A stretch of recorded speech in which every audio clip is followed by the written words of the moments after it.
Picture चालू करो बे। One thing that I know that by becoming BJP's candidate or by joining BJP, your daughter is certainly not going to get justice. আমরা আজকে তিনজন IPS কে suspend করছি। Mister বিনীত গোয়েল, উনি এখন ADG রয়েছেন আইবিতে, আর আরো দুজন আইপিএস, শ্রীমতী ইন্দিরা মুখার্জি এবং শ্রী অভিষেক গুপ্তা, এই তিনজনকে আমরা আজকে সাসপেন্ড করলাম। এই ঘটনার সমস্ত মমতা ব্যানার্জির সঙ্গে কলেজ কর্তৃপক্ষ সমানভাবে দায়ী রয়েছে। বিচার হবে, বিচার হলে হয়তো সমাজ থেকে অপরাধীরা ভয় পাবে, ভয়মুক্ত একটা সমাজ তৈরি হবে।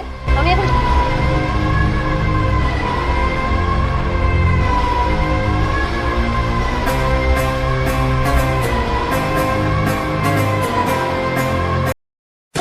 जय श्री राम दोस्तों, अगर आपके खून में भी राम भक्ति दौड़ती है तो नीचे कमेंट में जोर से लिखो जय श्री राम। देखता हूं कितने भाई अभी भी धर्म और देशभक्ति के नशे में चूर हैं। अब देखो भाई, चैनल का नाम तो सस्ते नशे है, लेकिन यहाँ नशा सिर्फ दो चीजों का मिलता है, ज्ञान का और मनोरंजन का। तो आ जाओ इस मस्त सफर में जहां दिमाग खुलेगा, हंसी रुकेगी नहीं, और हाँ, जिसने वीडियो लाइक और चैनल सब्सक्राइब नहीं किया वो अगली बार महंगे नशे की दुनिया में भटकता नजर आएगा। चलो वीडियो शुरू करते हैं। जय श्री राम। मैं सोच रहा था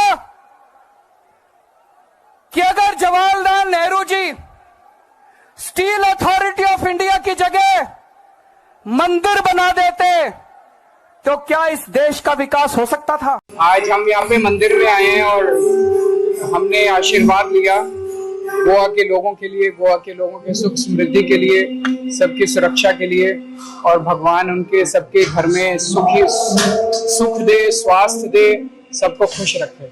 और बहुत अच्छा लगा अभी आरती की, पूजा की, अर्च हम लोगों ने सबने मिलके।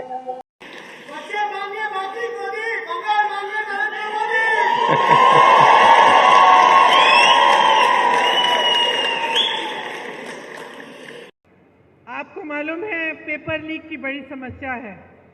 गहलोत जी भी जानते हैं कि राजस्थान में भी पेपर लीक हुए थे, और ये एक बड़ी समस्या पूरे देश में है, सिर्फ एक प्रदेश की समस्या नहीं है। और बहुत इसको रुकवाने की कोशिश चाहे कितना भी की होगी गहलोत जी ने, लेकिन फिर भी बार बार ये हो रहा था। That Pakistan, if it continues to harbor terrorists and operate against India, then they have to decide whether they want to be part of the geography or history or not. Thank you.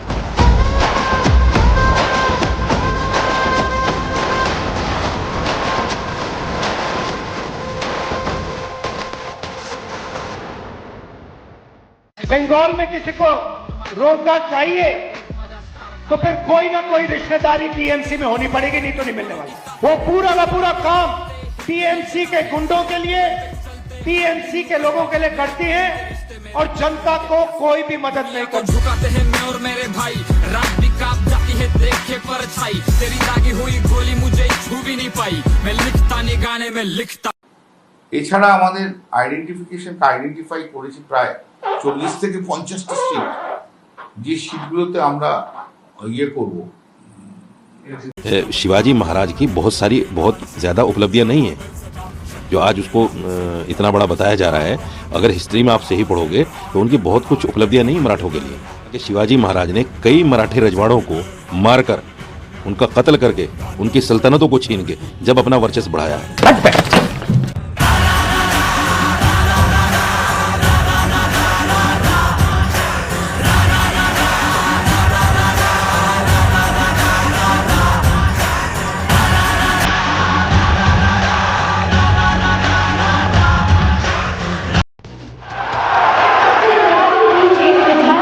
Shri Narendra Modi ji का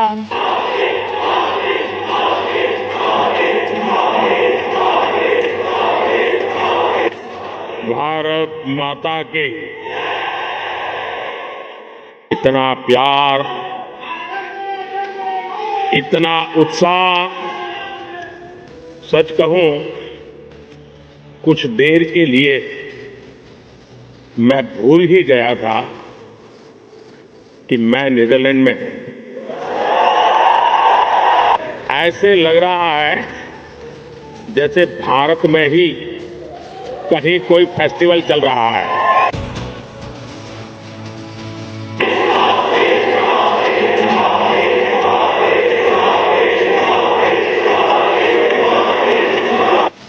और आखिरी पहलू है gas से जुड़ा हुआ। मई 2014 में gas cylinder था 412 रुपए का, अब गैस सिलेंडर बढ़कर हो गया है 913 रुपए का दिल्ली में, और दूसरे शहरों में 1000 रुपए को भी क्रॉस कर चुका है। यानी 12 साल में, 11.5 साल में, 12 साल में 501 रुपए की बढ़ोतरी है। 121% गैस सिलेंडर का घर का रेट बढ़ गया है। डीजल पेट्रोल के रेट बढ़ गए, तो इसे आप कैसे देखते हैं, कितना असर पड़ेगा आपकी जेब पर? देखो, हमारी जेब पे तो अब असर पड़ना शुरू हुआ है ना। बहुत सारे कंट्रीज तो ऐसे जिनको बहुत कुछ झेलना पड़ रहा है। महीने 1.5 महीने से उनके ऊपर बहुत सारे सैंक्शंस लग गए हैं। गवर्नमेंट ने उनका ऑफिस बंद करा दिया है, ऑनलाइन करा दिया है, बहुत सारी चीज़ों पर रैशनिंग कर दी है। तो यहाँ तो अभी रैशनिंग वगैरह कुछ भी नहीं हुई, सिर्फ 3 रुपये बढ़े हैं। ठीक है, गवर्नमेंट का स्टेप है, साथ है, हम ही लेके आए गवर्नमेंट को, हम साथ हैं उसके। Ways of looking at it, so individually definitely affect करता है, लेकिन अगर आप ओवरऑल देखेंगे, वॉर चल रहा है, कहीं से पेट्रोल मिल नहीं रहा है, मिलना इतना मुश्किल हो रहा है, डिमांड बढ़ रहा है, बैरल कॉस्ट इतना ज़्यादा हो रहा है क्रूड ऑयल का, इन सब चीज़ों को लेते हुए अगर 3 रुपये बढ़ भी रहा है, थोड़ा एज अ पब्लिक हमें गवर्नमेंट का साथ देना चाहिए। दोस्तों, 15 साल बाद मुझे अचानक से बंगाल की डेमोक्रेसी की चिंता होने लगी है। सबसे पहले मेरे अकाउंट से पोस्ट हुई ये वीडियो देखिए। बंगाल में अच्छे दिन आ गए हैं। इलेक्शन रिजल्ट के अगले ही दिन बीजेपी के झंडे लहराते हुए ये भीड़ चारों तरफ तोड़फोड़ करने लगी। वीडियो है तो बंगाल की, पर 26 अप्रैल की है, जिसका बंगाल इलेक्शन से कोई लेना देना नहीं है। लेकिन मैं इसको पोस्ट करके ये दिखाऊंगा कि बीजेपी के आते ही बंगाल में बर्बादी शुरू हो गई है। माना कि 2021 में टीएमसी ने जीतने के बाद कत्लेआम मचा दिया था स्टेट में, लेकिन ये जरूरी है दोस्तों कि बीजेपी वर्कर्स और टीएमसी वर्कर्स से ज्यादा यहाँ पर 10 से ज्यादा इंसानों की हत्या हुई। ऐसा शेयर करेंगे तो उसको देखने वाला इंसान, उसको पढ़ने वाला इंसान, क्या उसके अंदर नफरत जागेगी? दोस्तों, मुझे बंगाल की चिंता तब नहीं हुई जब जीडीपी में उसकी कंट्रीब्यूशन 10.5% से घटकर सिर्फ 5% रह गई। मुझे बंगाल की चिंता तब नहीं हुई जब बंगाल 3rd रिचेस्ट स्टेट से गिरकर 24वें नंबर पर आ गया। देखो, इन संस्कारी सनातनी लोगों ने औरतों की रिस्पेक्ट करनी भी शुरू कर दी। Now this is serious. अगर सिर्फ संस्कार की बात की होती इस जर्मन शेफर्ड ने तो बात अलग होती है, लेकिन सनातन को बीच में ले आए। फिर ये कहते हैं कि बीजेपी हिंदू मुस्लिम करती है। डियर जर्मन शेफर्ड, तू तब कहा था जब संदेश खाली में टीएमसी के जो नेता थे वो हिंदू महिलाओं को चुन चुन कर टारगेट कर रहे थे, उनको सेक्सुअल असॉल्ट कर रहे थे उनके साथ। गांव में से एक लड़की या एक महिला को पकड़ते, टीएमसी वाले पूरी रात उसको अपने पास रखते और फिर उन्हें वापस सुबह होते ही घर भेज देते, जैसे कि ये महिलाएं और ये लड़कियां इनके बाप की जागीर हो। डियर जर्मन शेफर्ड, तो तब कहा था जब आर्जगर मेडिकल हॉस्पिटल में उस डॉक्टर के साथ इतनी बर्बरता से और हत्या हुई, और उसके बाद टीएमसी वर्कर्स ने उस हॉस्पिटल में घुस के सारे सबूत को मिटा दिए, तबाह कर दिया। और ये पहली बार नहीं है कि जब इस जर्मन शेफर्ड ने फेक वीडियोस चलाकर एक प्रोपेगेंडा बनाने की कोशिश की हो। मुझे तो ये समझ नहीं आता कि इसकी वीडियोस आखिर देखता कौन है।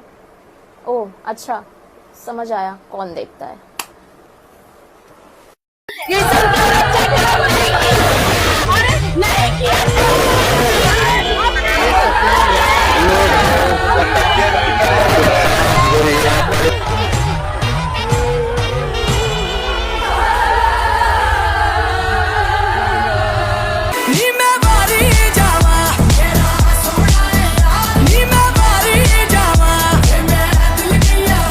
देखिए, मैं आपको ये कहना चाहता हूँ, उसको पहले आइडेंटिफाई किया जा रहा है। आइडेंटिफाई करने के बाद मैं एडवांस में यूपी से 2 दर्जन जेसीबी मैं ऑर्डर दे चुका हूँ। और मैं फिर कहना चाहता हूँ, जिन्होंने भी इलीगल घर बना रखे हैं, कंस्ट्रक्शन कर रखा है, मॉल बना रखे हैं, सरकारी जमीन पे कब्जा कर रखा है, अपने से तुलवा लो, वो ज्यादा अच्छा होगा। देश माइंडसेट करके बैठ चुका है कि गैस महंगी हो गई तो चूल्हे की आग चलेगी, चाय महंगी हो गई तो कॉफी चलेगी, सब्जी महंगी हो गई तो दालें चलेंगी, दूध महंगा होगा तो लस्सी चलेगी। सब कुछ चलेगा, बस कांग्रेस ही नहीं चलेगी। यार में हम लोग देखिए हंगामा शुरू हो गया है जुमा का नमाज का लेकर के।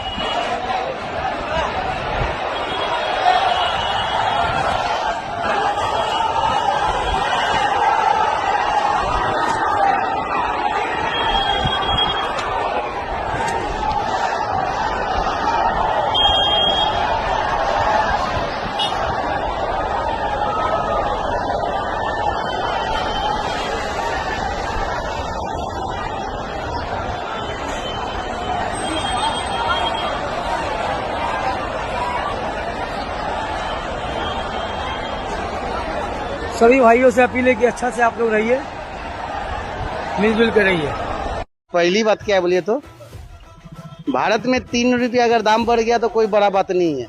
हम भारत के अंदर 10 रुपया जब दारू पीने जाता था तो 160 रुपया दारू है, उसका 170 190 कर दिया। उस समय तो कोई नहीं बोल रहा था।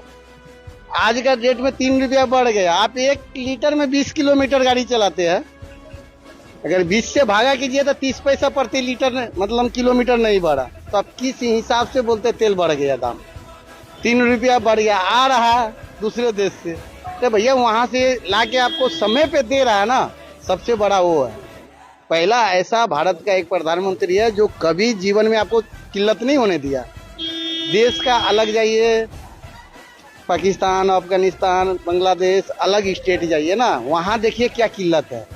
जब गुटखा 5 रुपया खाते हैं तब दिक्कत नहीं होता, 5 के माल गुटखा क्या 7 रुपया क्या दिक्कत नहीं हुआ था, तब तो कोई आवाज नहीं उठाता। सबकी निगाह आप पर रहती है। कृपया आप इस तरह से अपनी सुरक्षा के साथ ये ना करें कि आप सिर्फ दो आपकी सुरक्षा जरूरी है। आप सुरक्षित रहें, आप इस देश के लिए सबसे जरूरी व्यक्तित्व हैं। आप कृपया अपनी सुरक्षा में कटौती ना करते। आप अपने काफिले को, जैसे आप एसपीजी की काफिला था कल, वो 2 गाड़ी में देख के मन एकदम व्याकुल हो।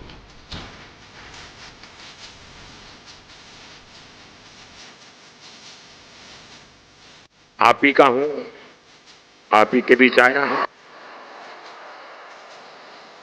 और आप ही के लिए आया हूं, और जहां हूं वहां भी आप ही के कारण हूं। टीएमसी कहती थी कि हर गंजा चाणक्य नहीं होता, लेकिन जो व्यक्ति सिर्फ 20 दिन चुनाव के मैदान में रहकर टीएमसी की जड़ों को उखाड़कर फेंक सकता है, क्या उसको हम चाणक्य नहीं कह सकते? एक चाणक्य मुझे सरदार वल्लभ भाई पटेल में दिखाई देता है, जिन्होंने 1947 में बंगाल को बांग्लादेश होने से बचाया था। और एक व्यक्ति जिनके होते हम पहले कश्मीर जीतते हैं और फिर बंगाल जीतते हैं, क्या वो किसी चाणक्य से कम है? भारत चिप मेकिंग में, सेमी कंडक्टर सेक्टर में भी बड़े कदम उठा रहा है। अभी भारत में 12 सेमी कंडक्टर प्लांट्स पर काम चल रहा है, यानी अब चिप भी design India, made in India होगी। पीएम मोदी जी ने भारत में हो रही सेमीकंडक्टर इंडस्ट्री की ग्रोथ की पूरी तस्वीर दुनिया के सामने रख दी। और क्या आप जानते हैं, सेमीकंडक्टर की 12 में से 6 फैक्ट्रियां गुजरात में बन रही हैं, जो भारत के इस सेक्टर को नई ताकत देंगी। लाखों नौकरियां पैदा होंगी और भारत को ग्लोबल सेमीकंडक्टर रेस में बड़ा बूस्ट मिलेगा। डबल इंजन गवर्नमेंट के अधीन गुजरात अब बिल्ड और इन्वेस्ट करने की सबसे बड़ी पसंद बनकर उभरा है, और पीएम श्री नरेंद्र मोदी के नेतृत्व में यह बदलाव अब तक की सबसे तेज रफ्तार से हो रहा है।